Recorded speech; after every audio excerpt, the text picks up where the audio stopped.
With another WWE star confirming his release and more, this is Wrestling Rambles. My name is John and you're watching the Wrestling Report.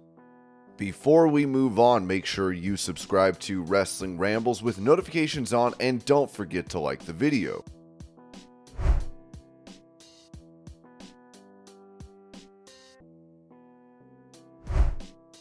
Giving a reason for her change in appearance in WWE, Tiffany Stratton told Wrestling News, "In the beginning, I was kind of like daddy's little rich girl. I kind of just was like, I want to get on TV. And you know, this was kind of like new and different, I guess. So I pitched it, it stuck, and it works for a little bit until they're like, we don't have a daddy for you, so you're not daddy's little rich girl."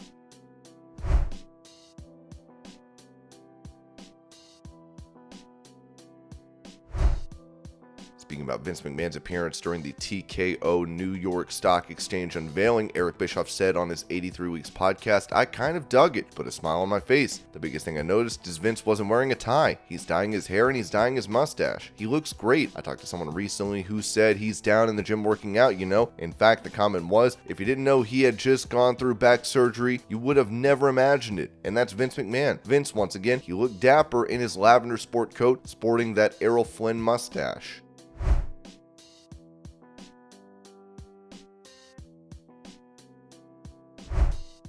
Talking about MJF's position as AEW World Champion, Mark Henry said on Busted Open Radio, "Steve Austin wasn't a babyface. He was just a hell of an entertaining wrestler that whatever story he was trying to tell, he can reel your ass in. Max is, in a way, kind of the same right now."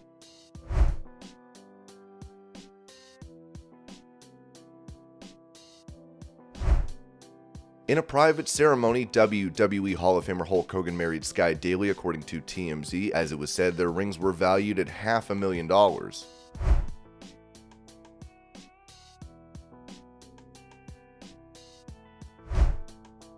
Going over a new star, Mariah May, being set for her AEW debut. Scott E. Wrestling said on the Mike and JD show, "Yeah, so she's thinking at the 30th being her last date. She's very heavily, like her most recent tweet that I saw was like, 'This is a very big day for me and you'll all know why soon.' And it's like, okay, well, we know, but we don't know. I think we're going to see her in October in AEW. The more I've heard enough from different spots that they're all coming back together, that it's imminent that she's going there. And I just can't get away from the fact that she's going to be there. And if that's the case, this is someone you build around."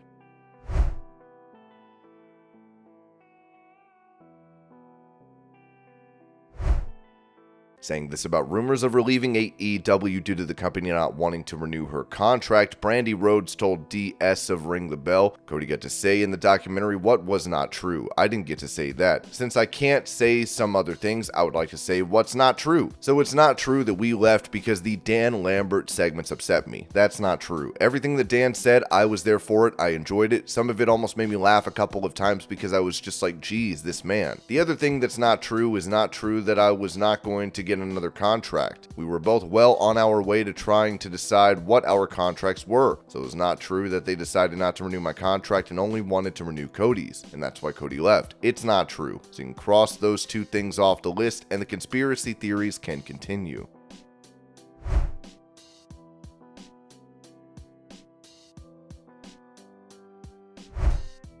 Revealing a star that has been on a WWE hiatus that was recently seen, Sean Ross Sapp Fightful said Johnny Gargano was at WWE HQ this week, though we haven't been told what for.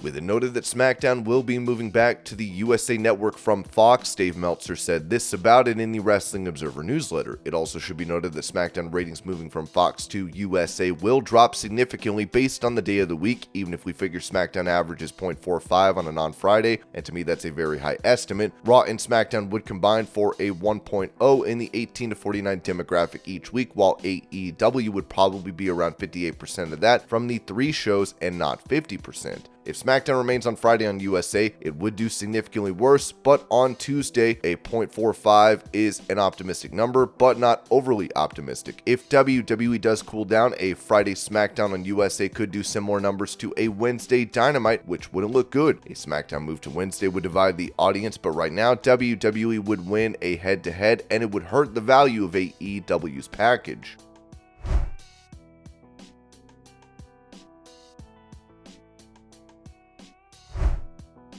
For news on a former WWE star set to debut in Impact Wrestling, Ringside News wrote that Impact Wrestling is set to see Kenta make his debut at the Bound for Glory event. The Bound for Glory event is set to take place on October 21st. Chris Sabin successfully defended his X Division Championship against Alan Angels during the last taping event. Following the match, a video package announced the arrival of Kenta at Impact Bound for Glory. He will be making his debut at that event. We will have to see what Kenta does next, but his addition to Impact Wrestling may open a few exciting doors. Only time will tell how long this run lasts, but he may have something to prove with this run.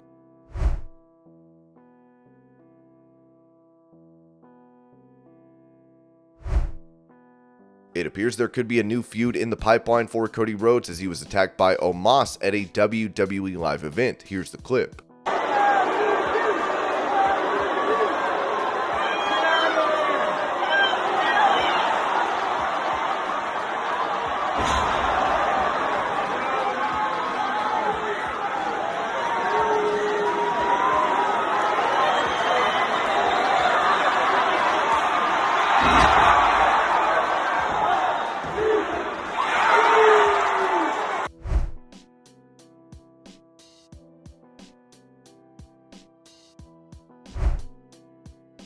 For a health update on Luke Gallows, Sean Ross Sapp noted that on the September 22nd episode of Smackdown, Gallows was not seen on screen, while Carl Anderson expressed sincere concern about AJ Styles' well-being, and Mia Yim, cowardly honestly, did not beat up the Bloodline. The previous week, Michael Cole mentioned that Gallows was injured. Gallows has not wrestled in over 1 month, last teaming with the OC at a live event in Canada. Fightful was told that Gallows had to get his knee scoped and would miss about 6 weeks. However, we don't know when the knee was scoped and don't yet have details on if it's a 6-week timetable from then or from now. We'll work to find out additional information on that.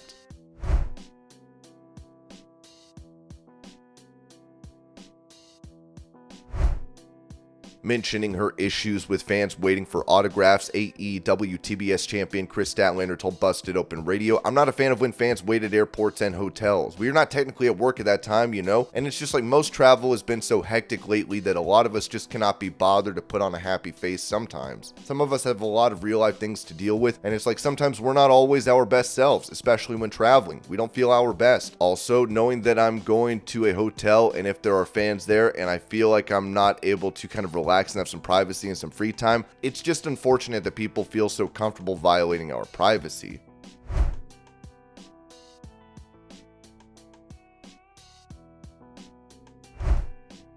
For information on RevPro Wrestling allegedly turning down a $1 million offer for a WWE company buyout, Will Ospreay said this after a New Japan show. A small independent UK company that had $1 million from WWE offered to them, and he turned it down because he believed in Revolution Pro Wrestling. I believe in Revolution Pro Wrestling, but more importantly, I believe in this UK flag and our pro wrestlers. I'm looking forward to bringing New Japan back to Royal Quest.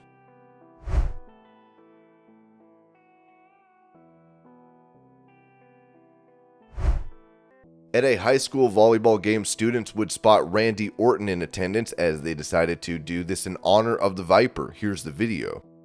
When Randy Orton pulls up to your high school volleyball game. Oh no, Randy! Randy!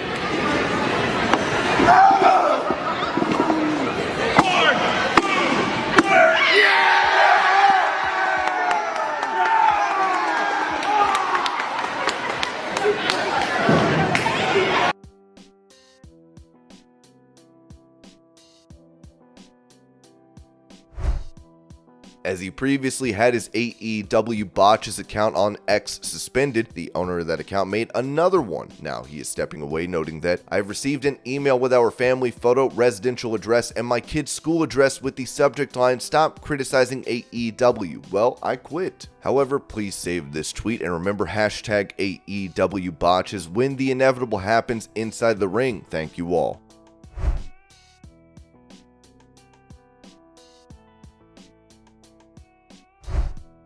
Talking about his release from WWE, Rick Boogs said this in a video on his YouTube channel. "It's been an interesting time in my life with my job in WWE being terminated due to a backstage political power play. At least that's my opinion of it. But now is not the time to talk about that. I will get into detail about that when the time is right."